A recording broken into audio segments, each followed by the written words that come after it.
하고 죽었디. 사람 행사 젊은 사람, 저게 주먹개나 쓸만한 사람 다 죽었디. 살고 있다는 얘기들을 아마 그분이 모를 거예요. 알면 살겠어요. 그게 무서워서 못 살지. 사람이 죽어나가는 살기터가 있다. 500여 명의 사망자를 낸 사건 현장. 대체 그곳에선 무슨 일이 일어난 것일까? 한민들의 무덤을 많이 했다는 그런 안 맺힌 땅으로 알려져 있고. 터를 둘러싼 풀리지 않는 미스터리. 그 실체를 파헤쳐본다.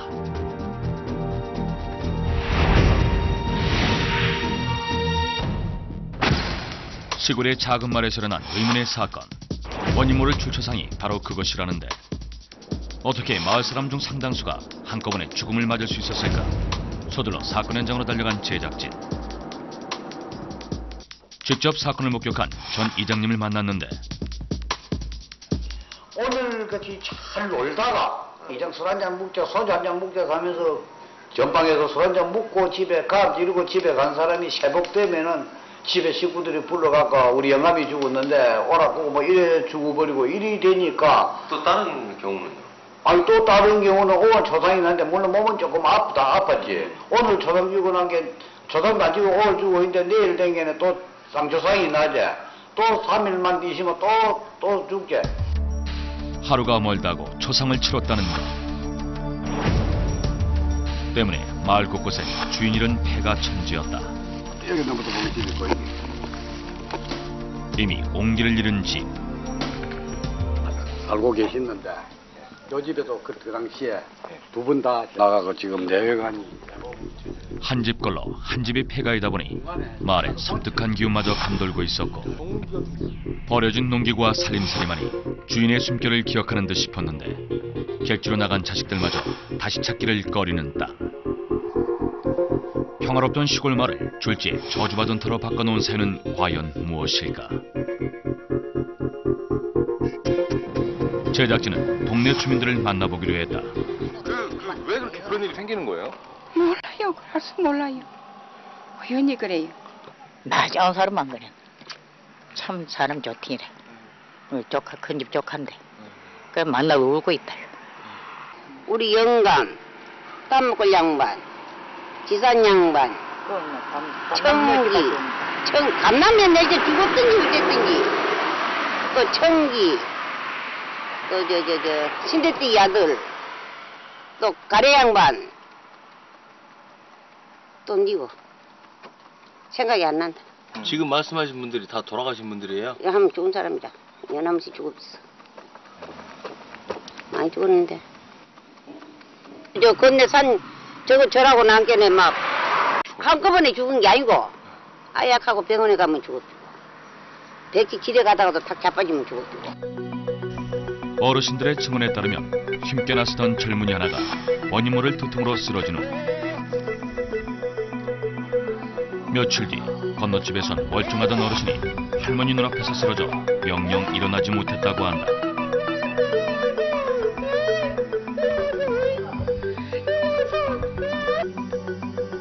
그리고 40일 후 남아있던 할머니마저 병고를 당하고 설마 하던 사이 전체 300여 명의 마을 사람들 중 50명인 15%의 사람들이 갑작스럽게 죽어나갔다.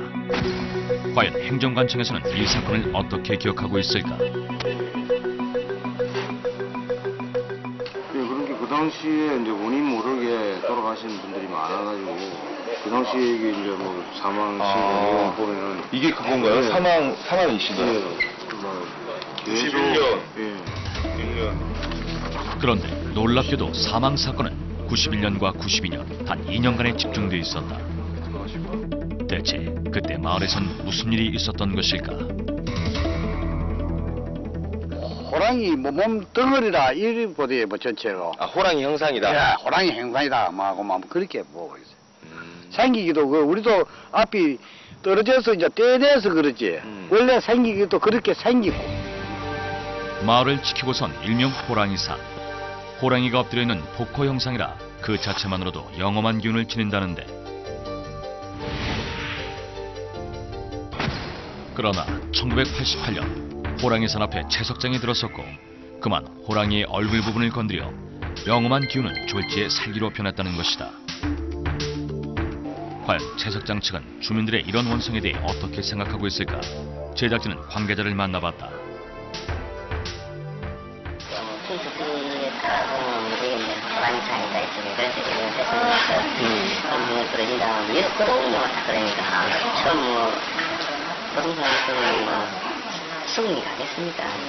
그래서 계속 일어나니까 그래서 어제 보니까 코끼리가 호랑이를 이긴다 해가지고 그래서 코끼리 상을 동네에 해달라고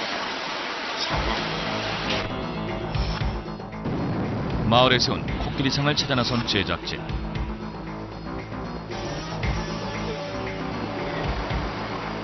호랑이산을 마주보고 선 자리, 그곳엔 분명 하얀 코끼리상이 있었다. 죽음의 그림자를 들이운 호랑이의 살기를 코끼리상으로 잠재울 수 있을까? 2004년 대한민국을 충격에 빠뜨린 희대의 살인마 유영철. 자신의 집 화장실에서 토막살인을 자행한 사실이 알려지며 그의 자취방 역시 유명세를 치르게 되었다. 흉흉한 사건의 장소였던 만큼 혹시 안 좋은 기운이 있진 않을까? 풍수 전문가와 함께 유영철의 집을 찾았는데 놀랍게도 전문가는 터에 문제가 있다는 진단을 했다. 이만큼 방이 되고 여기 화장실이 하나 있어요. 그런 위치를 갖고 있거든요. 땅이 좀 습한데 습한 거는 음이라고 보거든요. 음양이 너무 이렇게 한쪽으로 편중이 되다 보면은 사람이 좀 정신적으로도 쇠약해지고 집 구조로 보면은 뭐 다른 집은 좀 괜찮은데 그 집만 유독 볼바람이 들고 아까도 말씀드렸지만은 이기문 방에 앉혀 있다는 게 가장 큰 단점이 아니냐. 그러니까 이런 장소에서는 과연 뭘 하면 좋겠느냐. 그러면 이제 무속인들이 거주하기는 가장 좋다는 얘기지. 온갖 잡신무이니까. 음기가 너무 강해 사람이 살기엔 힘들다는 것. 실제로 유영철의 집 주변엔 유난히 점집이 많아 풍수 전문가의 의견에 힘을 실어주고 있었는데 과연 무속인들은 터의 기운에 대해 어떻게 생각할까? 아파서 무속인이 된 거니까 아파서 집에 오니까 막 얼마나 좋던지 이게 막 그냥 막 70평 아파트랑 바꿔준데도 안 바꿔. 그렇게 좋구나. 그래서 그냥 이 집을 작년에 또 좀 올려주고 그냥 더 살기를 연기해. 몸이 편하세요, 일하면? 응. 안 아파. 난 아파서 이렇게 됐어. 나가 살기는 천국이야 이게. 그러니까 이러고 사는 거지. 그렇다면 사건 이후에도 집안에선 이상한 기운이 감지됐을 터. 제작진은 이웃 주민들에게 확인을 해보기로 했다. 그 유영철 사건 이후에 그 사람들이 들어와서 사나요? 사건 바로 나고 나서는 그 주위에 노래방이라든가 뭐 식당에서 그게 안 됐었는데 그 후로는 뭐 그런 거 없이 그냥 막 식당도 지금 꽉 차고 사람도 살고. 그거 알고 그렇게 사는 건가요? 알고는 못 살지요. 남자도 그렇게 살겠어요. 알고는. 그리고 그 사건 이후에 그 집이 싸게 시세보다 터무니없이 싸게 팔렸다는 소문이 있었어요. 뭐 제가 확인을 안 해봤는데 그런 소문이. 근데 지금 살고 있다는 얘기 있어요. 아마 그분이 모를 거예요. 알면 살겠어요. 그게 무서워서 못 살죠. 스님이 오셔가지고 뭐 제도 지내고 했대요. 현재 그 건물에 한 여성이 산다는데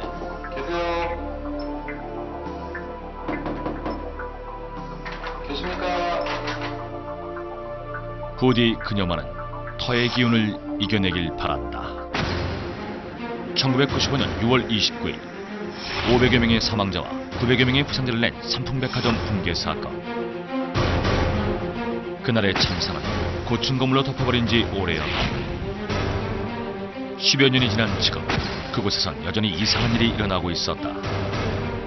택시를 탔는데 아저씨가 그러시는 거예요. 제가 삼풍백화점 그 자리 지금 저 아파트에 내려달라 그랬더니 한 몇 년 전인가 어떤 아가씨가 삼풍백화점 쇼핑백을 들고 이렇게 걸어가더래요. 그래서 아저씨가 참 이상하게 생각을 하셨다더라고요. 그러면서 저보고 혹시 뭐 무서운 아파트 살면서 무서운 거 없냐고 물어보시더라고요. 그뿐만이 아니었다. 밤에 컴퓨터 작업을 좀 많이 하는 편인데요. 복도에서 좀 웅성웅성대고 누가 왔다 갔다 하고 열어면서 우르르 이렇게 좀 쿵쾅쿵쾅 이런 소리가 좀 나서 딱 이렇게 바깥에 딱 보면 복도에서 나는 것 같아서 딱 바깥에 보면은 아무도 없고 그런 경우가 좀 종종 있거든요. 괴담을 만들어내는 그곳. 과연 그 터엔 어떤 기운이 서려 있을까?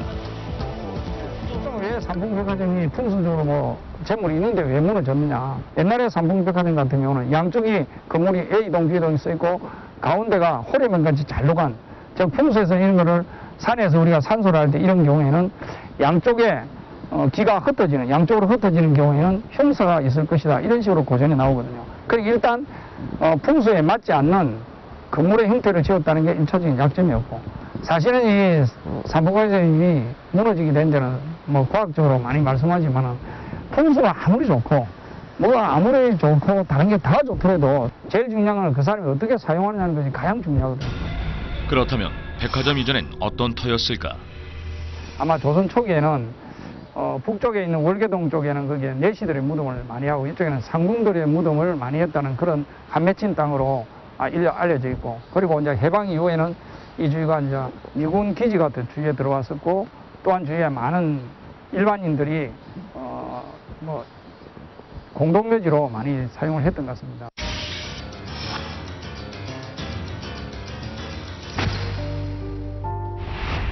인재로 밝혀진 삼풍백화점 붕괴 사건.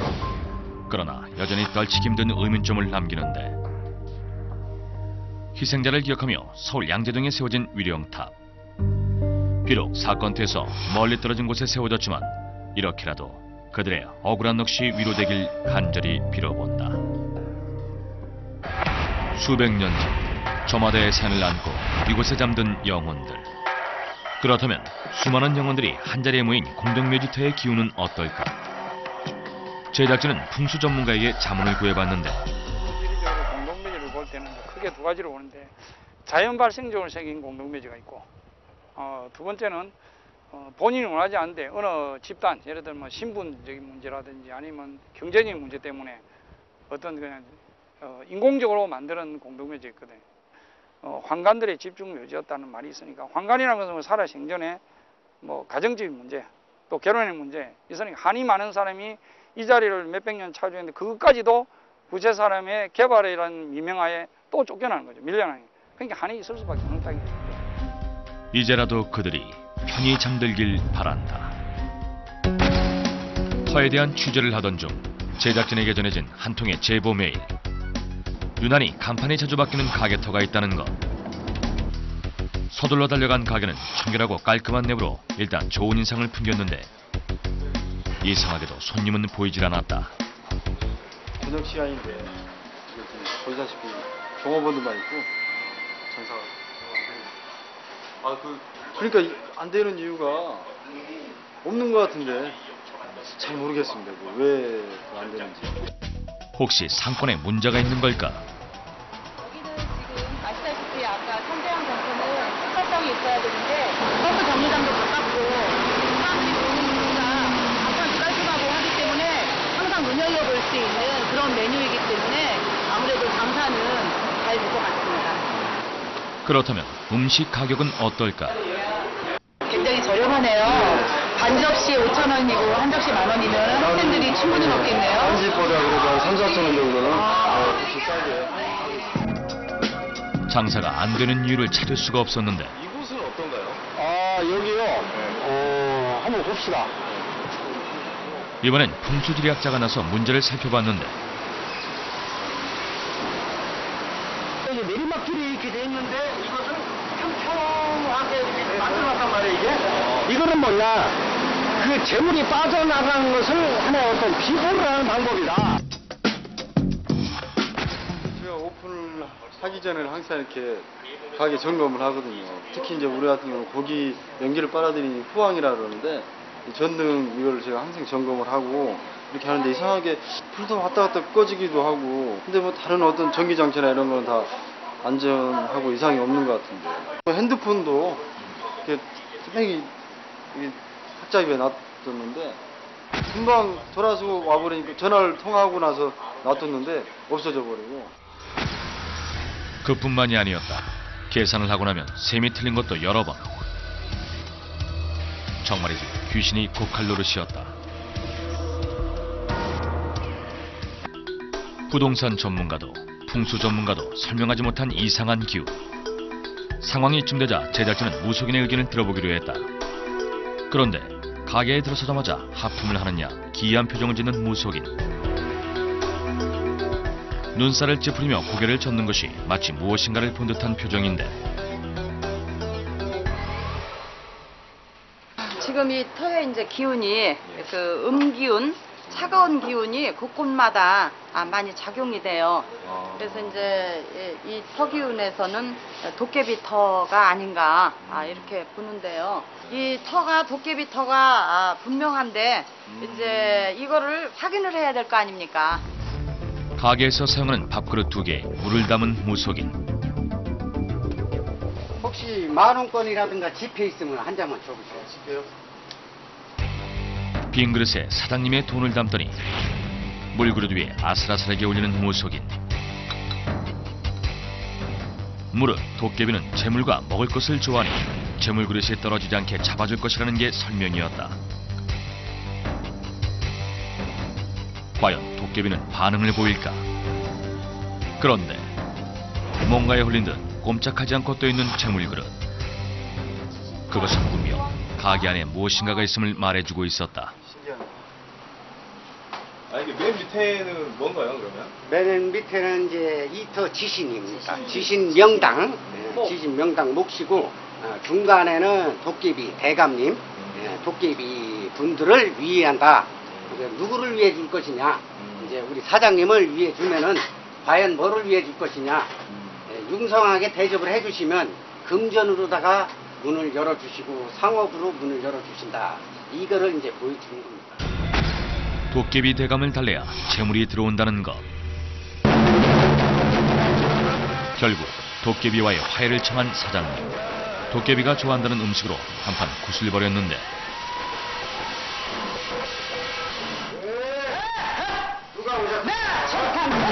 유아독전이며 내가 이 세상에 다 나만한 인물이 어디 있습니까? 어쨌거나 저쨌거나 내가 좋아하는 것은 생돼지고기를 움켜쥐고 개걸스럽게 먹는 무속인. 나를 앓아줘가지고 내 배가 고파서 배가 등장이 못해서 말이야. 여기 가게 저 입구에 뜩하니 내가 앉아서 오는 손님 뒤 몰아내고 가는 손님 뒤로나 가게 하고 내 이랬습니다. 어쨌든 오늘 내가 이 공사 치르고 나서 내가 어쨌든 이거 재물만큼만 몇천 배 몇백 배 벌어주면 될 거 아니야. 할말있다.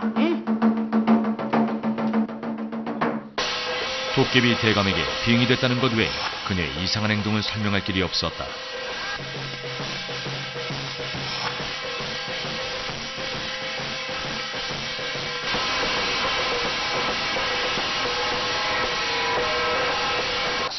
최대한의 기운을 받아서 도깨비 터에 대감님의 그 기운으로다가 이제 이 집은 가정도 잘 될 거고 자손들도 잘 될 거고 장사도 잘 돼서 뭐 더 이상 뭐 이제 답답한 일은 없을 겁니다. 다음 날 가게엔 어떤 변화가 생겼을까? 놀랍게도 가게 안의 분위기는 사뭇 달라져 있었다. 넘쳐나는 손님으로 성업 중이었던 것. 갑자기 닥친 호황 덕에 사장님의 표정은 연신 싱글벙글. 바쁜 와중에도 계산은 척척 틀리는 법이 없으니 더도 말고 덜도 말고 오늘만 같아라. 전날과 비교하니 너무나 극명한 차이. 어떻게 단 하루 만에 이렇게 달라질 수 있을까? 이쯤 되면 정말 도깨비 대감이 도와준 것은 아닐까 싶은데. 지금 오늘은 얼마나 쓰고 오늘이요? 보통 한 40만 원 정도인데 오늘은 한 5, 6만 원 정도 예, 장사가 잘 된 것 같은데요. 기분이 어떠세요? 기분이 너무 좋고요. 그 첫날이라 뭐 하는데 어떻게 앞으로도 쭉 잘 될 것 같은 의견을 들고요. 예, 열심히 또 해서 잘 돼야죠. 예, 맞습니다. 마음먹기에 따라 작은 노력에 따라 흉지도 되고 명당도 되는 터. 어쩌면 그것은 자연과 더불어 조화롭게 살라는 하늘의 가르침은 아닐까.